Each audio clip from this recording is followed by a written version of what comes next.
மக்களே பாருங்கள், எங்களுடைய விவசாயத்தை பாருங்கள் மக்களே. இப்போ பாருங்கள், காலையில் பண்ணது எல்லாம் பனி கூட்டங்கள பனியாக இருந்துங்க. இப்போ பாருங்கள், நல்லா வெயில். மணி 12 1 மணி ஆகும். பாருங்கள் மக்களே, எங்களுடைய விவசாயத்தை பாருங்கள். அறுவடை ஆகுது, கதிர் வந்தது, கதிர் வந்துன்னு இருக்க, பயிராகுது. எப்படி இருந்ததோ எங்கள் விவசாயம் பாருங்கள் மக்களே. கஷ்டப்பட்டு எப்படி இருக்குது பாருங்கள் மக்களே. பாருங்கள், இது பார்த்து பிடிச்சிருந்தீங்களே ஒரு சப்ஸ்கிரைப் பண்ணுங்கள். பிடிக்கலன்னா தள்ளி விட்ருங்க மக்களே. பாருங்கள், இது எப்படி இருக்குது பாருங்கள் எங்களுடைய விவசாயத்தை. என்ன செலவு பண்ணி என்ன பண்ணுறது பாருங்கள். செலவு பண்ணது தான் மிச்சம் ஆச்சு, ஒன்றுமே இல்லை. உழவுறவன் கணக்கு போட்டால் முழங்கோல் கூட பத்தாதுன்னுவாங்க பழமொழி. அந்த மாதிரி பெரியவங்க சொல்லுவாங்க அந்த நாளையில். அந்த மாதிரி ஆகிப்போச்சு பாருங்கள் மக்களே, எப்படி இருக்குது பாருங்கள். எங்களுடைய வீடியோ நான் பிடிச்சி போடுறேன். ஏதோ உங்களுக்கு பிடிச்சிருந்தீங்களே சப்ஸ்கிரைப் பண்ணுங்கள். பாருங்கள், இதெல்லாம் கூட பாருங்கள். அந்தாண்ட பாதி பயிராக இருக்க, பாதி இதாக இருக்குதுங்க. பாருங்கள் மக்களே, எப்படி இருக்குது பாருங்கள். இந்த மாதிரி எப்படி இருக்குது பாருங்கள். அந்த பாருங்கள், அந்த முன்னாடி இருக்குது. அதெல்லாம் வந்துட்டு கொஞ்சம் முன்னாடி நட்டது, புரட்டாசி மாதமாக நட்டாங்க. அதெல்லாம் கொஞ்சம் அறுவடையாக இருக்குது. அதெல்லாம் கிணறு பாய்ச்சலாக இருக்குது. இது மட்டும் ஏரி பாய்ச்சல் மக்களை.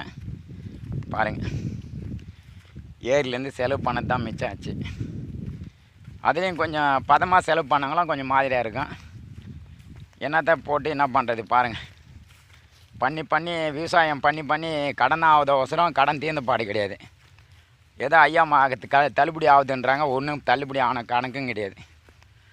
வச்சு நகை மூக்க முடியல, வச்சு வட்டி கட்ட முடியல. அந்த மாதிரி சூழ்நிலையாக இருக்குது. இந்த பாருங்கள், கொஞ்சம் செலவு பண்ணது கொஞ்சம் மாதிரி ஆக்கிது மக்களை. அங்கே கொஞ்சம் செலவு பண்ணாங்க, அதை டைமோட பண்ணாத விட்டாங்க. அதனால் அப்படி இருக்குது. பாருங்கள் மக்களை, எப்படி இருக்குன்னு பாருங்கள். பார்த்து உங்களுக்கு ஒரு பிடிச்சிருந்தீங்களே சப்ஸ்கிரைப் பண்ணுங்கள் மக்களை. பிடிக்கலனால் தள்ளி விட்டுடுங்க.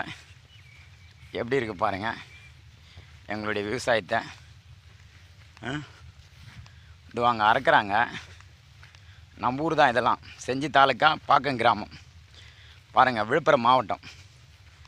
பாருங்கள் மக்களை, எப்படி இருக்குன்னு. இது அதுக்கும் பின்னாடி நட்டது. இதெல்லாம் இப்போ தான் அப்படி இருக்குது. அதெல்லாம் விளைச்சல் அறக்க வேண்டிய பதத்தில் அங்கே தண்ணி கொஞ்சம் குறைவாக வந்துடுச்சு ஏரியில். அதனால் இப்படி இருக்குது மக்களே. பாருங்கள், எப்படி பாருங்கள். என்னத்தை விவசாயம் பண்ணி என்ன பண்ணுறது. களை பிடிங்கி சுஸ்தாக இருந்த மாரி தான் ஆச்சு. ஒன்றுமே கிடையாது. பாருங்கள் மக்களே, எப்படி இருக்குன்னு பாருங்கள். என்ன விவசாயம் பண்ணி என்ன பண்ண முடியும் பாருங்கள் மக்களே. எது இன்னும் கொஞ்ச நாள் ஆனால்